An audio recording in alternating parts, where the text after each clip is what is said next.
This is a woman who, at the time of 9/11, was on a bicycle, riding around the world. Spirit about her that draws people into her. She's genuinely and authentically herself.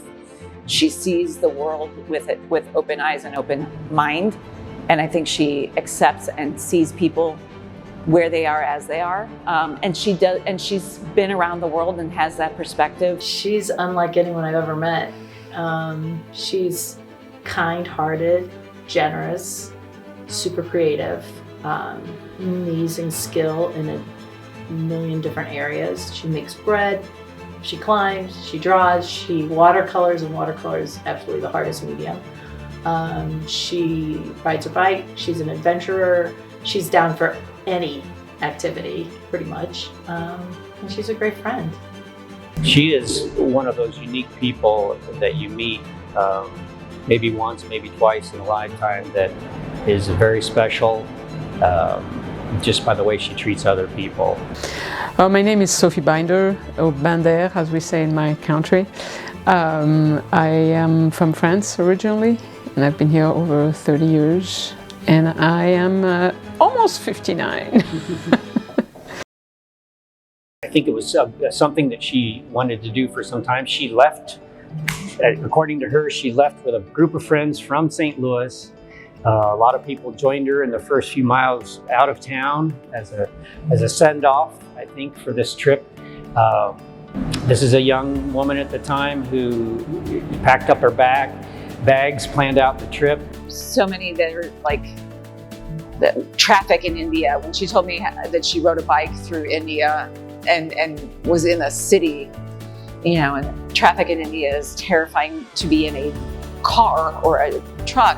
It's to be on a bike. I'm surprised she even made it out alive. But Sophie has many stories about that expedition around the world there, but I think the thing that I take away from it most is as she reveals these stories, or has revealed these stories to me through the years, there's a common theme of just what kind of a person Sophie is. It takes a special kind of person, number one, to be able to even consider doing something like that. But as a single female, to jump on a bike and ride around the world, it takes a special person. And I think Sophie is who she is. The welcome I had, was unbelievable there. The people were always very protective of me. I was a red-haired woman traveling by myself on a bike in their land. They didn't quite understand what was going on. It totally speaks to, that notion of stereotypes and breaking those stereotypes down into human interactions. Because when we meet as humans, we all, for the most part, are, we can find a relationship, we can find a communication, we can find a way to get along. The amount of stories, I can't even think about all the stories but I had. When I was in Italy, I met this little kid one day on the plaza, and I was trying to tell him, Giro del Mundo, I'm going around the world, and he was like, oh, mamma mia, And then I understood by kind of my little Italian and him talking to me that he asked me if what I had on my bike was my house. And I said, yeah, actually it is. One day I said, why don't you take a taxi? I don't understand. You're doing this for fun? And in India, they even turned the page of my sketchbook as I'm drawing in it. They try to just look at the other drawings, It's just... But it is a good way to communicate when language is a barrier. They would just try to communicate with me through the fact that I was drawing. I really don't speak any Greek. That is a hard language. But I heard Sophia at some point, and one of the two girls' name was Sophia. And I told her that my name was Sophie, and she thought that was the greatest thing ever. And those two girls sat next to me for half hour while I was doing my drawing. On the bike, everything becomes important. Like, it's windy today. Oh, well, I'm going to go south because the wind is coming from the north. So that's where I'm going.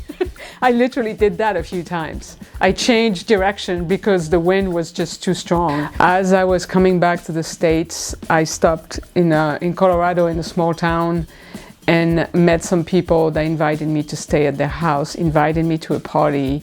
Next thing I knew, I met several people, and one of them became a friend, and this friend took me to Indian Creek.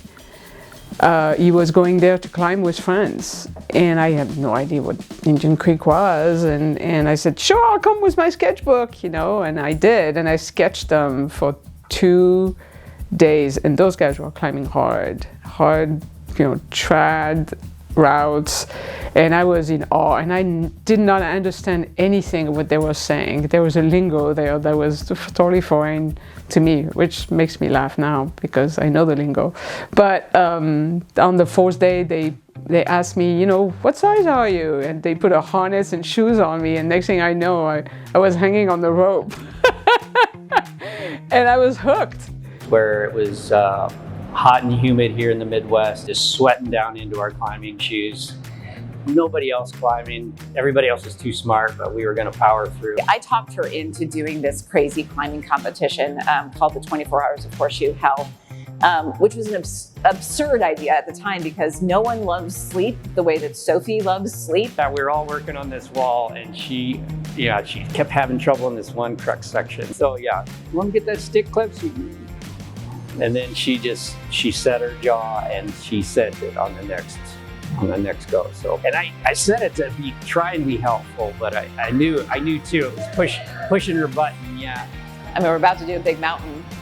This summer we're gonna go climb the Grand Teton together, which is like climbing for 24 hours, but just up and down one way, not a bunch of little climbs. So climbing the diamond has to be at the top of the list. That was my first big wall, and it was awe-inspiring. She climbed the diamond, and that was a goal that she had for herself, and that was big.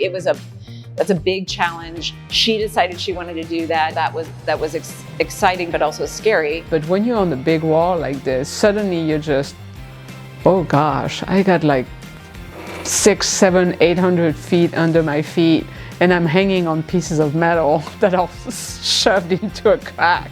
I'm like, oh, okay. And then started the climb at 3 a.m. and finished, I think we were back at the car at 10:30 at night.